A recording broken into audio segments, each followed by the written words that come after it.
Way back in the first Deep Screech Dive, I talked about Dustin Diamond appearing as himself in Hang Time.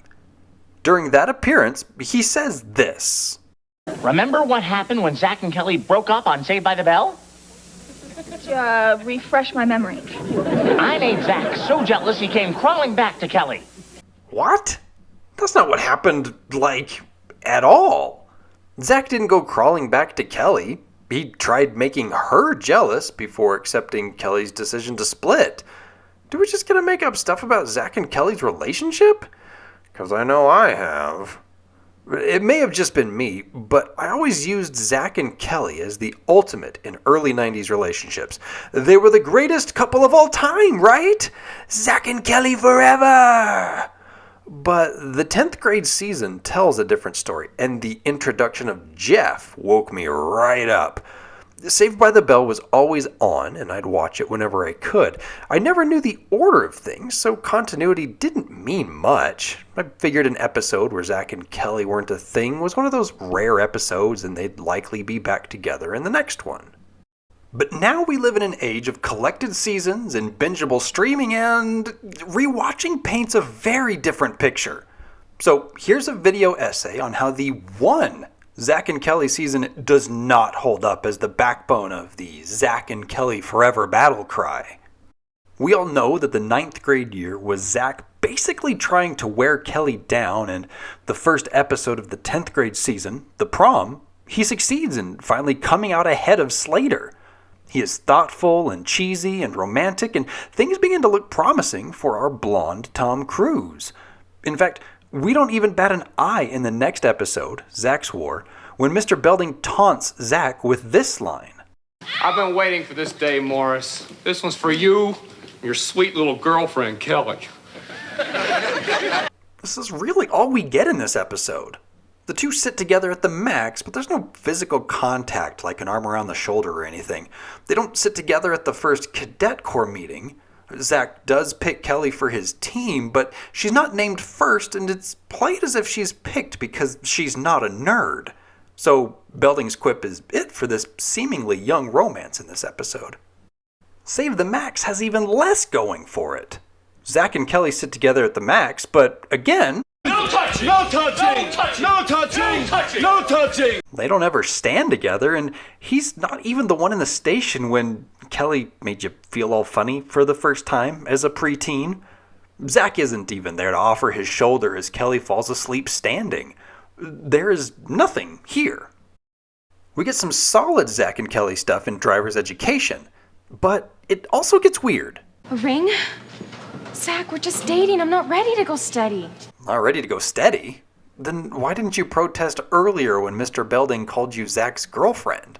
No bother, she eventually accepts. Hi, Zachy. Hey. See the ring? It's a charmed life you lead, my boy. Zack can't help but flaunt it. Vroom, Zack.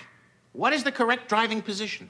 Well, sir, for me, it's one hand on the wheel, one arm around Kelly.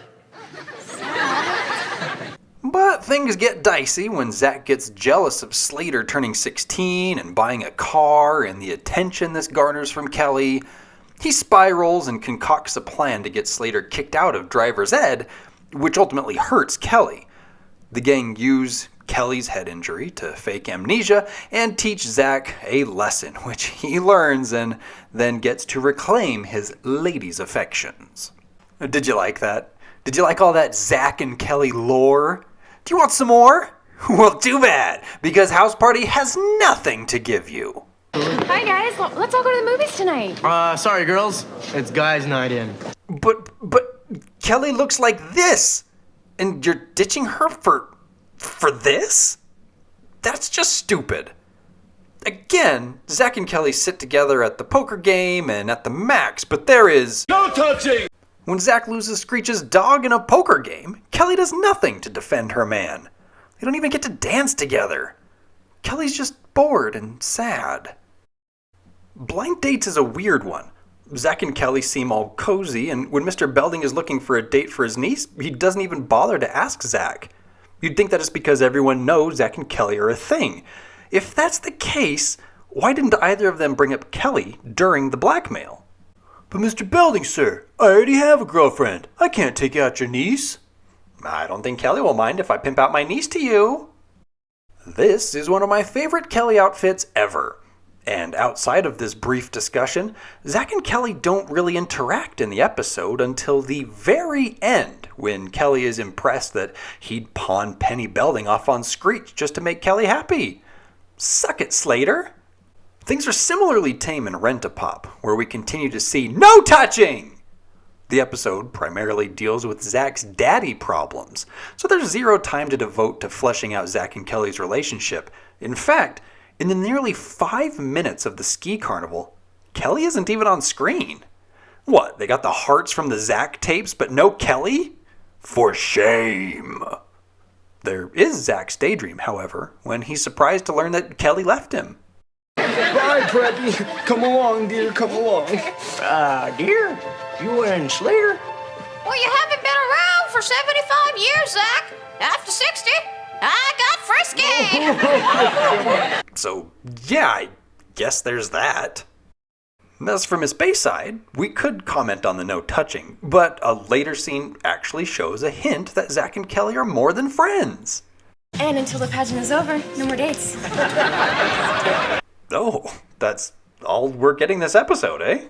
I will remember you. Now, outside of sitting next to Kelly on some dirty stairs and Kelly being the first in for a group rallying cheer, Jesse's song is devoid of any meaningful relationship indicators, which is fine because this is Jesse's effing episode and we could let her have at least one per season. But if Jesse's song is the calm before the storm, then the storm's name is Model Students. Here we get Zack putting in some work for his girl. Kelly works in the student store, the nerds sell crap, and Kelly may soon be out of a job. Zack revamps in the hopes to make it more profitable. What starts out as sweet then turns into Zack has Screech take secret swimsuit pictures, Zack makes a calendar to sell to secondhand voyeur dudes, a local pervert has the girls model for a hopefully real magazine, Kelly wins a trip to France, Zack does his level best to prevent Kelly from going to France, our fashion-forward creep schools Zack on handling women, Zack apologizes, Kelly leaves for a month. So, not a great relationship episode? But now in 1900 Crushed, we see Zack and Kelly together, but again, not in the way we want to. Everything is fine at the start, but due to the teen line and some mixed up messages, the episode is about Zack giving Nikki the wrong impression and making Kelly doubt their relationship. I gotta go help Jesse. I'll see you tonight. Tonight? No, I can't. I mean, I've got something going. I'll call you tomorrow. Oh, okay, Zack. Again, you're gonna ditch this smoke show for a night out with your phones? Communication continues to screw things up, and now nobody knows what to think about anything anymore. So Zack continues to lie and gets berated by Nikki, and Kelly lies while eavesdropping, but all's well that ends well? And then we get one of those 9th grade episodes thrown in where Zack and Kelly weren't even together. Close Encounters of the Nerd Kind gives us nothing, except for nightmares, of course. Running Zack is mostly about Zack learning about his heritage, but we do get to see some positive interactions between our favorite lovebirds. While Kelly gets jealous of Zeffirelli twin shenanigans in one scene, she offers to help Zack study in another. It's nice to see an episode where there isn't some issue with their relationship. Then we get another 9th grade episode thrown at us where Zack is hustling for Kelly's affections in The Babysitters. And then there's an 11th grade episode, The Fabulous Belding Boys. This episode was shot before the breakup, so Zack and Kelly are cozily together still. And Zack gets all horned up for some nature time with his lady. I mean, imagine sitting under the stars, cuddling with Kelly around a campfire. There's proximity and even this adorable little snafu. I'm giving you whatever grade you think you deserve. Well, then I'll take an A. Wow, I thought the first time I kissed Zack was the happiest moment of my life. Kelly, As far as their relationship goes, it's nice to have a whole episode where things are smooth between them. That said, Zack isn't the only one who scores a kiss this time around. Now, shoot that last episode in the face, because From Nurse to Worse has us believing that Zack and Kelly haven't been a couple. Kelly, look, I've never felt this way about a girl before. And Yes? would you go steady with me? If the airing order made any sense, this look could be because Kelly just spent a rafting trip in Zack's arms, but apparently this look is because Kelly isn't sure she's ready for that type of a commitment. And because their love is apparently that fragile this late into the season, Zack falls head over heels and bum into sink for Nurse Jennifer. Hello, Nurse Jennifer. Hello, Nurse Jennifer. Since things are not that serious, it makes sense that Kelly goes out with Melvin Nerdley. Except that it doesn't, as we hear this in the very next episode. Do you realize we've been going steady for 68 days, 14 hours and 37 minutes? Further, breaking up is hard to undo marks their 10-week anniversary, which Kelly wants to celebrate with an old boyfriend instead of Zack. But instead of Kelly apologizing for making waves with their relationship, it's Zack who grovels ever so sweetly. What a weird episode. In the Glee Club, another 11th grade episode used as the finale of the 10th grade season, Zack and Kelly are going strong. But this is a Screech and Violet episode, so we primarily get some proximity shots and call it a day. And then there's Jeff, and everything falls apart, and the relationship is over. As noted, the airing order really muddles the presentation of the relationship. It's hard to tell their status from one episode to the next. Of the 18 episodes, there are 5 where Zack and Kelly are not together, including the 9th grade episodes Close Encounters of the Nerd Kind and The Babysitters. 5 more episodes take place when Zack and Kelly are technically together, but nothing happens between them. Now, you'll note that I included the prom in this list. Technically, Zack and Kelly weren't together, but they end up together. So it kind of fits with not together, but also being together, but not officially together. You know, I actually just made this table without thinking too much about the prom and just left it. Regardless of its placement, that leaves only 8 episodes that actually shows some sort of connection. That's less than 50% of this season of Zack and Kelly. It's not a lot to justify this as the greatest teen couple of the 90s. But the airing order is off, so what if we looked at things based on the production order? The first episode produced for the 10th grade season was Blind Dates. Something apparently happened over the summer, as Zack and Kelly are pretty dang cozy in this first episode. Zack's victory over Slater even gets sealed with a kiss. The prom was produced next, and Zack is victorious in sweeping Kelly off her feet. Things start to look exclusive, and we end another episode sealed with a kiss. But then we should have got From Nurse to Worse, where Zack initially asks Kelly to go steady with him, but then becomes enamored with Nurse Jennifer. Kelly gets burned and goes out with Melvin Nerdley. This hiccup in their relationship could explain why nothing happens between them in the next produced episode, Save the Max. They were just regrouping. But if this is our timeline, something must have happened between Save the Max and 1-900 Crushed, as Kelly immediately greets Zack with a kiss.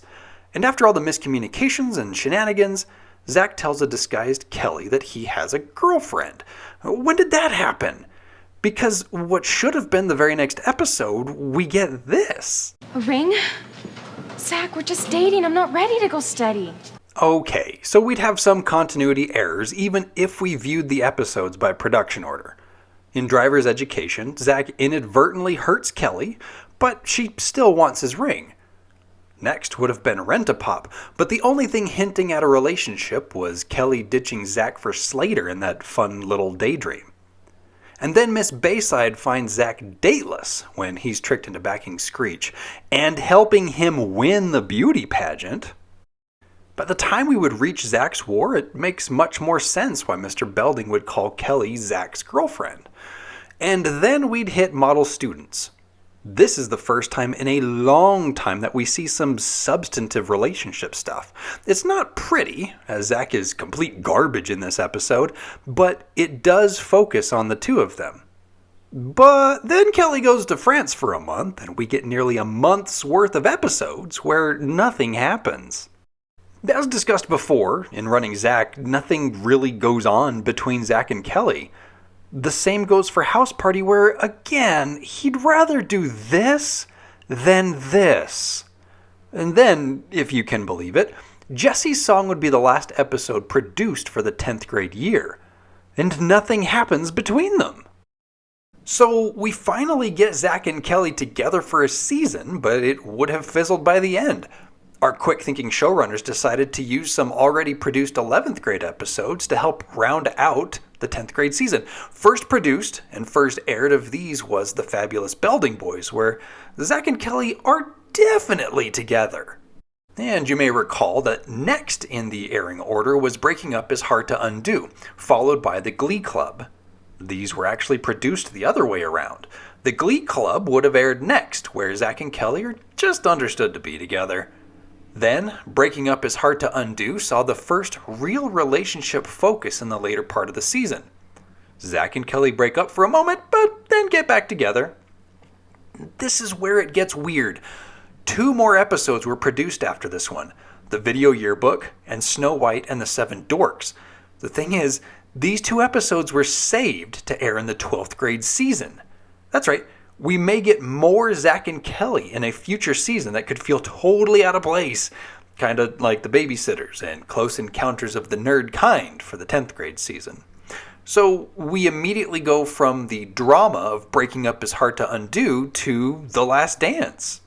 So, what's my point in all of this?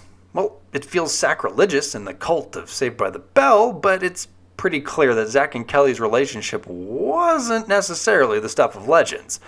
It was actually pretty weak. We know that things change later, but that doesn't resolve the reality that, you know what, I don't need to say anything more.